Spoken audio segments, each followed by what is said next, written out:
All right, Coach. Thanks for joining us here. We're going to go ahead and get started with a question from Cody Cunningham with PhoenixSuns.com, followed by Kellen Olson. Hey, Coach. One play that may get kind of lost in the overall win was that Mikal offensive rebound in the final seconds. Just how critical can a little hustle play like that be in a game as close as this one? I mean, I liken it to the when we were playing in Orlando last summer when he got that deflection steal for us that allowed for us to get the ball back against the Clippers, and Book gets it back and knocks down a game winner. I mean, the instincts to be able to go get that ball in that moment. And we just talked about it. He said he could hear the coaches screaming, like, go to the boards, because we've been talking about crashing the boards, but it was more than crashing the boards. It was a great deal of effort and will to go get the ball in that moment. Because I think it was Kyle who had the lead or beat on the ball, and Mikal just, he goes go gadget arms and gets the ball, stays in bounds, and then gets it back to, his teammate. It was an unreal play. And then I thought DA's block in that moment when we needed a block was huge. And Chris's ability to get those fouls and get to the free throw line. Just a lot of huge grind out plays tonight. But to your point, Mikal's ability to go get that ball was a huge play for us. All right, next up we have Kellen Olson with Arizona Sports. He'll be followed by Dwayne Rankin. Hey, Monty, Toronto plays that aggressive brand of defense and forces you to make the right passes. It felt like for the most part all night you guys were making them. What'd you like out of the offensive execution for the most part all game? I liked everything until the fourth quarter. We scored 21 points, but they only scored 23. But I thought the second unit did a much better job tonight of moving it and cutting, getting to the basket. When we play in 0.5 and we space the floor, we're pretty hard to guard. And then in those moments, we can get the ball to Chris and Book, and those guys can make plays. But you're absolutely right. They throw a lot of defenses at you from zone to full court, fake zone. They trap some, and it helped them get back into the game. I didn't think we handled the full court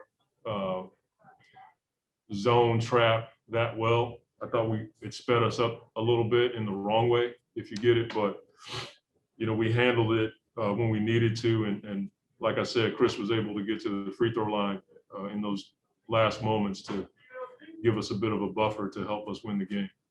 To go back to the fourth quarter, you guys scored only 6 points in the last 6 minutes. It was enough to win. But after Orlando as well, was there anything you noticed from Orlando that was lacking in the fourth quarter offense, and then anything from tonight as well? No, I thought we missed a lot of shots. I mean, you look at our percentages. We shot 9 for 36 from three. Jay's 2 for 9. We had a lot of quality looks, and give them credit. I mean, they have big, strong, long defenders. Kyle is one of the better defenders in the league at his position, and they did a good job of making it tough on us. I did think we had too many late clock situations where we had to try to make it up. That's never good when you have a ton of them. You're going to have a few in the game, but I thought we had too many. We had the same situation in Orlando.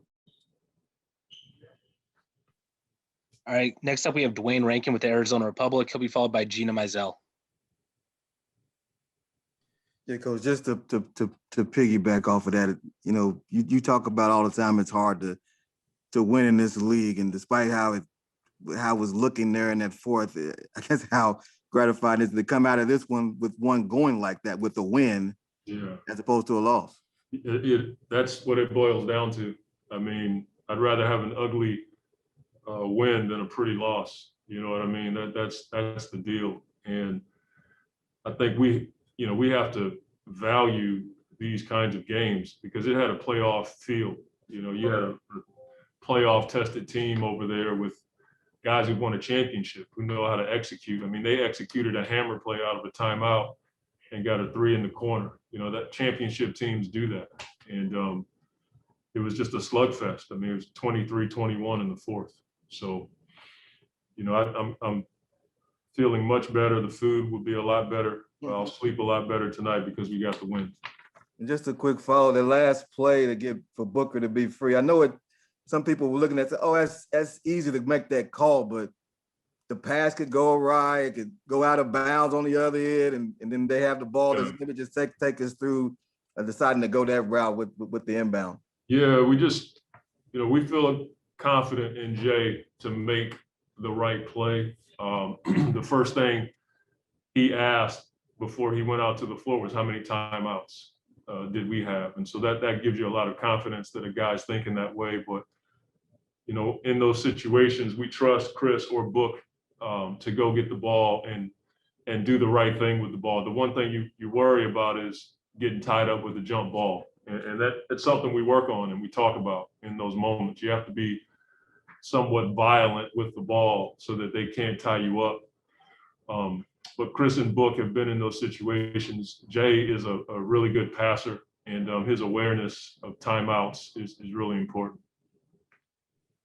All right, next up we have Gina Mizell with Suns.com, followed by Christo Saltis. Hey, Monty, you just mentioned that felt like a playoff game, especially down the stretch. And you know, just is the crunch time situations, last couple minutes, fourth quarter, like, is that something that it's so hard to simulate in practice? I would imagine, like, really what that's like. And I know that's been a process for this team throughout the season. Is it just a matter of you got to keep, not that you want to be in a bunch of tight games necessarily, but you have to keep working through that, you know, throughout the season? Yeah, I mean, you can talk about it. You can look at it on film. I think it really helps DA and Mikal, you know, guys who've never been in those situations to, you know, understand what it's like to have the ball in those moments or have to go make a play in those moments. And so for us, you know, it's not just the guys on the floor. I mean, we got Dario back in the game in a free throw situation because we felt like, you know, he might be a better option to make a play with the ball than DA would in those moments. So I think all of those situations are going to allow for our young team to get some experience so that when we get in those moments later on in the season, it won't be new to them. All right, Coach, our final question comes from Christo Saltis with Sports DNA in Greece. Hello, Coach. Congratulations on the win. Thank you. Obviously, Chris Paul and Devin Booker are the main guys of this team. Jay Crowder, DA are the cornerstone players on defense. But how big is the impact of Mikal Bridges on not only tonight, but also on the whole season on both ends of the floor? Yeah, he's the guy that kind of connects the whole team. He guards pretty much the toughest guy every night. We don't call a lot of plays for him at all. And he brings versatility and defensive energy and the ability to knock down shots. And he has the instincts to make plays like he did tonight when he went and got that offensive rebound. So, you know, we wouldn't be in this position that we're in if we didn't have Mikal doing what he does on both ends of the floor. He's worked his tail off to improve his game. And, you know, he doesn't always score it because he doesn't get the opportunities, but he's one of those guys that can find different ways to affect the game, and we appreciate it. And Mikal, it can be tough for people to just actually run, and it's even tougher to run and actually jump in the air. But how are you able to run, jump in the air, find a loose ball, throw it back into Chris Paul, and not knock people over on the bench? Just being aggressive, knowing time situation. The bench, you know, you're on a good rebound. You know, just I went to the rim and try to find where the ball is going to go and just chase it down. Did you, when you at that moment, or you know, just take it? I mean, I hear you explaining it, but as you're chasing it down, you know, you got to make that turn to figure out where to throw it. So at what point are you seeing Chris even an option to throw it to?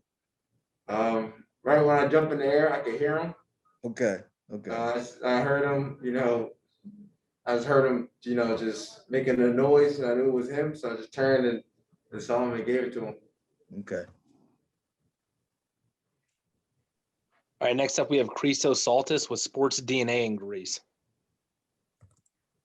Hello, Miguel. Congratulations on the win and the performance as well. How Great. important for you is to be on the court, to bring energy on both ends of the floor, to be aggressive on both ends of the floor and help your team to in wins like this? What it means for you that? I mean, it was a great team win. Just the team effort. Everybody needed each other. And that means on both ends of the court, you just gotta be aggressive and playing together. And if you're open, take the shot. And if they run you off, try to create and find your teammates. That's what we did, and we just kept sticking with it and grind out the whole 48. And what it means about your mentality that win through you win a game that you didn't shoot very well. You have a lot of push from the Toronto Raptors, but through all the adversities, what it means that win? I mean, you gotta keep going. You don't stop. You might struggle, but you just gotta keep fighting. And there's a lot of games, and we just, we had to get that one back from Orlando, and we just kept fighting throughout the whole game, and and won at the end. All right, next up we have Gina Mizell with Suns.com. She'll be followed by Kellen Olson. Hey, Mikal, Monty said that felt like it had a playoff feel to it just because of, Toronto's experience in those types of moments. But in these kind of crunch time, grinded out types of games, like what do you feel like you guys are learning as a group, kind of when you're put in those situations? Just getting stops. I think we got some key stops. They're a talented team with a lot of talented players, so they can score. So we just getting key stops at the end, getting rebounding on the defensive end, and then let our playmakers on the other end take over, and everybody else around us just be ready to be aggressive. All right, next we have Kellen Olson with Arizona Sports. Hey, Mikal, when you're playing against Toronto and they're playing that aggressive defense where guys are rotating all over the place, what's it like as the guy in the weak side corner a lot of the time when you're either going to have space to shoot or that the closeout's going to come flying at you? You might have a couple dribbles to make something happen. Yeah, you just got to be aggressive. You watch the film and you know what shots and what you're going to have. So put you in a good situation to either have a shot or create. But yeah, they play great defense, and you just got to find ways to attack them and get open shots. And Devin, obviously, had some tough D on you in that fourth quarter, and I wasn't able to get shots to go. But just how you feeling about the win, considering that you didn't hit a bucket, but you guys were able to pull it out. Yeah, that's the objective of this sport, is to win games. So this is the type of games that I've been waiting on. It takes a lot of pressure off you, and you don't have to perform at the highest level every night and can win games. So we're a well-rounded team. We have multiple threats, and tonight was an example of that. Quick follow on the inbound play. Coach was talking about trusting you to throw it back that way. But as you're running out the clock, how much are you paying attention to the clock, and how much are you, hey, let me dribble this out as much as I can before I get fouled? Just trying to take time off the clock. Just thinking about throwing it, but you never know, what can happen down there. So just want to secure it and knock down some free throws and get out of here. All right, final two questions, Book. Next, we got Kellen Olson with Arizona Sports, followed by Christos Saltis. Hey, Book, in your 6 years, I can't really remember a run like this where you were in a bit of a funk in the fourth quarter. Is there anything you see on your film that you attribute it to? Not really. I haven't really noticed. The wins are coming in, so like I said earlier, that's the main objective every night. I've showed many years of scoring the basketball. So, that whatever I have to do to win, if it's defensively, offensively, leading by example, leading by voice. So, we have a selfless team, and, we can win by 1 point, we can win by 20. I'm going to be happy regardless. All right, final question comes from Chrysosaltis with Sports DNA in Greece. Hello, Devin. Congratulations on the win. How important was Mikal Bridges' presence on the court tonight for the win? Very important. Every night. Same with Mikal. He does a lot of things that might not show up in the on the stat sheet. He's just so versatile. The way he defends multiple positions. And he's still a threat, and he makes plays for other people. On the offense end either. So, incredible player. But we all have room to grow, and that's every single person on this team. And that's what we're trying to do. Just keep getting better, keep getting wins, and get ready for late in the season and postseason. They definitely missed a board tonight. I had like 10 boards. They definitely missed one. How many they have you down for? I mean for 9. I definitely got an old board, and I had it's all good. We got the dub. Yeah, they don't know how to call those sometimes. Don't worry about that. With Pascal and that block, man, how have you learned to handle those guys who got so many moves? They try and get the ball under you for fouls. It just seemed like you were in rhythm on him the whole game. Playing against guys like Giannis, embracing contact, showing your hands early, letting them finish over my length, stuff like that, moving my feet. Coach be on me about that. And me, I'm a guy that want to stay in the game. When there's a game like this, I love to 1 through 5 red. That's how I've been playing in college, guarding perimeter players and wings. And, it's more, I know the game is more fun to me like that when I can get out there and switch, not always bang with a big. And, today I just stepped into the challenge. My teammates was on me, talking to me, telling me high hands and, telling me what my matchup likes, what's his tendencies. And, I just try my best to guard up and, just play and show some effort on the ball. All right, next up we have Dwayne Rankin with the Arizona Republic. He'll be followed by Gina Mizell.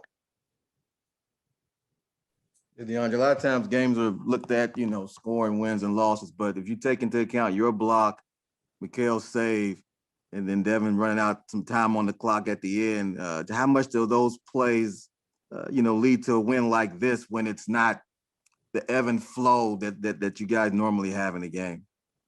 Just adjusting to the game, adapting to adversity when stuff don't go our way, and just making winning plays. All of those was winning plays, and it's a bunch of guys on this team that that contributes to sacrificing. And that's what you're seeing today. And we just we came together and won this thing together, and we were on the same page. And we didn't fold, and we came out even stronger in the second half. I think we had 3 turnovers, and just taking care of the ball and knowing that it is winning time. And Coach said it felt like a playoff game, and we were locked in that second half. Real quick follow. When you see Mikal's save, just maybe take it through from your view, seeing him not only save it, but then be able to find Chris and then Chris be able to call a timeout. Yeah, he slipped and fell. It was surreal. Me, I'm already thinking about just getting the board, and I've seen Mikal hustle for the 50-50 ball, and just seeing that type of play, it's just that we want it. It's who wants it more. When it comes to games like that, and that's what the NBA is about. A bunch of great players, but it's all about who wants it more, who's willing to give that extra effort. And, that's what our guys did today. I seen, CP was on the floor, just getting down and dirty and, with a clutch call, and, Coach got the timeout, and it was just winning plays, man, all around. It was good to see. All right, next up we have Gina Mizell with Suns.com.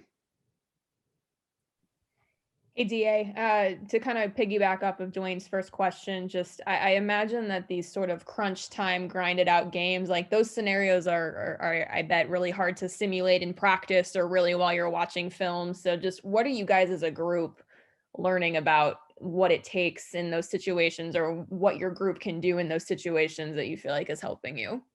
Mainly getting stops. Once we're on the same page defensively, we can score the ball, but in this league, it's all about stops, man. And defense win games, and we know that. And, you know, without our defense, you know, nothing really flows on our offensive end, to be honest. We can't keep trading baskets. I think those are the games that we really lose when we keep trading baskets and baskets and, you know, we don't get our calls or our 50 balls and, you know, stuff like that. But tonight, you know, we really relied on our defense and, you know, we got some good stops, some consecutive stops down the stretch. And, you know, it made us somewhat comfortable to end the game off strong.